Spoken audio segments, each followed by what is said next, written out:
ఎవరు చెప్పారన్నా అంటే అలా ఏం లేదన్నా, నెగిటివ్ టాక్ అంటే ఏం లేదు. ఫస్ట్ హాఫ్ మటుకు క్రేజీ ఉంది, చాలా బాగుంటుంది, అలా వెళ్ళిపోతుంది. ఇంటర్వాల్ వచ్చేసి సెకండ్ హాఫ్లో మటుకు కొంచెం లాగ్ ఉంటుంది, కానీ మంచి మెసేజ్ అయితే ఇచ్చాడు. అని ఉండదు, ఫ్యామిలీ మూవీ మంచి చూడవచ్చు, చాలా బాగుంది. నిజంగా చాలా బాగుందన్న అర్జున్ సన్న వైజయంతి.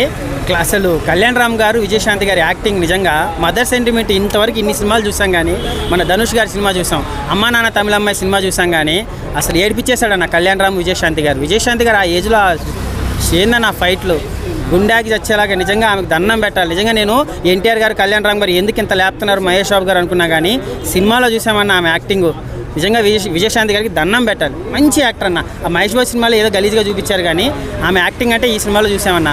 ఇంకా కళ్యాణ్ రామ్ గారు లాస్ట్ క్లైమాక్స్ నేను రివీల్ చేయను, కానీ క్లైమాక్స్ మాత్రం ఊచకోత. ఎవరు చనిపోతారు అనేది మాత్రం నేను స్పాయిలర్ రివ్యూ నేను చెప్పను. సినిమాకి హైలైట్ అంటే క్లైమాక్స్ అన్న. ఎవడైనా సరే మనిషి అన్నోడు ఏడ్చుకుంటూ వస్తారు. ఎన్టీఆర్ గారు ఎందుకు ఆ రేంజ్లో చెప్పారు, కాలర్ ఫ్యాన్స్ ఎగరేస్తారు ఈ సినిమా అని చెప్పారు కదా.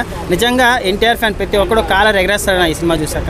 ఆ రేంజ్లో ఉంది కళ్యాణ్ రామ్ గారు ఉగ్ర రూపం అని చెప్పాలి. అసలు ఇంతవరకు చూసాం, పటాస్ సినిమా చూసాం, అప్పుడెప్పుడు పటాస్ కన్నా బాగుంది ఈ సినిమా. ఈ సినిమా మస్ట్ అన్న. ఎన్టీఆర్ ఫ్యాన్సే కాదు, న్యూట్రల్గా సరే మంచి సినిమా అన్న. మదర్ సెంటిమెంట్లో ఈ సినిమా చరిత్రలో నిలిచిపోతుంది. కళ్యాణ్ రామ్ గారు ఈ సినిమాతో ఒక ఎన్టీఆర్ గారు స్టార్డమ్ వచ్చేస్తుంది అన్న. పక్కా 1000 కోట్ల దాంట్లో కూడా మేబీ చెప్పలేం, అంత మంచి కాన్సెప్ట్ ఉంది. మంచి సినిమా. నాకు తెలిసి నిజంగా ఏడిపించాడన్న. మనిషి అన్నోడు ఈ సినిమా చూడకపోతే నిజంగా నాకు ఏడిపోయి వస్తుందన్న. మదర్ సెంటిమెంట్లో అమ్మ గుర్తొచ్చిందన్న. కళ్యాణ్ రామ్ గారు, విజయశాంతి గారు యాక్టింగ్ చూస్తా అంటే కళ్ళల్లో ఏడవనోడే ఉన్నాడన్న. ఆ ఫైట్లు కానీ అబ్బా బాబా ఫైట్స్